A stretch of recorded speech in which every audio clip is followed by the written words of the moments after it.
cette manifestation commune, elle part d'un appel commun qui s'appelle Ovette et en Antillère défendre les terres.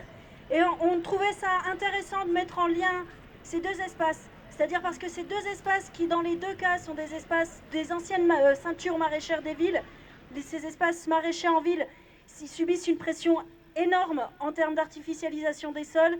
C'est aujourd'hui le grignotage des villes, ça se fait sur ces espaces-là, sur ces terres qui sont bien souvent les meilleures terres maraîchères, que ça soit en Antillère ou que ça soit au Vette, on est sur des terres d'une exceptionnelle qualité. Et dans les deux cas, ce sont des espaces qui sont des espaces populaires, c'est des espaces de mixité sociale, vraiment, c'est des espaces intergénérationnels. Et sauf que là, c'est vraiment incarné, c'est pas juste des mots en l'air. Et dans ces deux espaces, qu'est-ce qu'on nous propose? On nous propose des écoquartiers. Et on nous dit que ça va être mixte, alors que le studio à Besançon, il va être vendu à 90 000, 100 000 euros pour 20 mètres carrés. On va marcher au Vette, mais l'idée, c'est de se donner de la force pour tous ces autres lieux en lutte. Là, je vois en face de moi, il y a le Center Parks de Poligny. On a l'association SVP Éric Court qui est en train de lutter pour empêcher un déboisement massif. C'est pas que les Vettes, c'est plus large, c'est dans le cadre des soulèvements de la terre. Et on part de ce qu'on a à côté de nous. Et à Besançon, c'est sauver les Vettes, c'est dire à la mairie, c'est pas le sujet de la consultation citoyenne, d'un rapport d'experts ou de je ne sais quoi. La question, ce qu'on demande, c'est l'abandon clair, net, total et définitif de ce projet d'artificialisation des sols, de ce projet de destruction des jardins. Vive les Vettes, vive l'Empire!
Juste pour rappel, en deux mots, l'idée des soulèvements de la terre, c'est l'idée que c'est maintenant ou jamais qu'il faut qu'on s'organise pour reprendre en main la terre. Et on est extrêmement content que le premier acte soit à Besançon, que ce soit des prises de terre à proximité de la ville. Et voilà, on espère que de plus en plus de gens vont se ressaisir de l'occasion qui est donnée par cette campagne pour occuper, reprendre et défendre des terres, que ce soit par l'occupation illégale, l'installation paysanne, l'achat collectif, et que toutes ces terres qui aujourd'hui sont menacées de disparition ou sont accaparées par l'agro-industrie, qu'elles serviront demain à des usages justes qui permettent de nourrir les habitants du territoire. Voilà, je vous remercie et je cède la parole à mes camarades de la Confédération paysanne. En fait, l'écologie, c'est une lutte sociale. C'est une lutte où on veut se réapproprier ce qui nous appartient. J'ai entendu tout à l'heure, la terre nous appartient. Il n'est pas question que le capital, la main invisible du capital, la main invisible du béton, viennent s'accaparer les terres. C'est une lutte sociale et finalement c'est une lutte des classes, toujours la même face au capitalisme. Voilà, nous, la jeunesse, aujourd'hui, on est ici parce que ça fait plus de 3 ans qu'on se mobilise depuis les vendredis pour le climat avec Greta Thunberg. Et aujourd'hui, notre présence ici, c'est aussi pour dire qu'on a envie d'actes concrets. Arrêter de bétoniser partout, arrêter d'artificialiser les terres et garder des espaces comme les Vettes qui sont des poumons verts et qui restent aujourd'hui les seuls endroits où le vivant peut vivre. Donc voilà. À Extinction Rebellion, nous partageons une vision du changement, une vision créative et inventive, responsable et intransigeante. À Besançon, nous luttons pour retarder et espérer éviter la disparition de multiples espèces, dont de nombreux spécimens sont visibles aux Vettes. Le serin cynie, le triton alpestre, le crapaud alite accoucheur, le jardinier rigoleur, la maraîchère à regard fier. Or, ces espèces sont essentielles. Sans elles, toute la chaîne alimentaire s'effondre. toute la biodiversité s'éteint.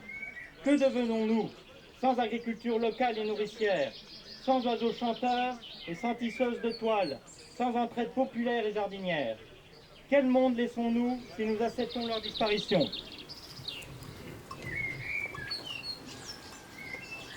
Mon fils habite ici, donc c'est lui qui m'a fait connaître Yvette. Voilà, et je trouve que c'est un combat complètement légitime, qu'il faut absolument sauvegarder des endroits comme ça. Non seulement pour l'écologie, mais surtout pour l'humain, quoi, tout simplement. On en a marre de vivre dans du béton et à quoi bon? Enfin, on ne peut pas continuer à faire semblant. Ça s'appelle la compensation. Il monnaie le fait de valoriser dans les actifs qu'ils contribuent à protéger la nature. On voit par exemple des choses, c'est pratique agriculture biologique, ça va augmenter le prix de la ferme. On monnaie tout un tas de choses et ça c'est inadmissible. Mon bébé chéri, chair de ma chair, dans quelques jours tu vas naître. Pour vivre, tu n'as besoin que de quelques centimètres de terre fertile, d'eau pure et d'une atmosphère. Subtil mélange d'azote et d'oxygène qu'on a un poil déréglé, mais rien d'inquiétant.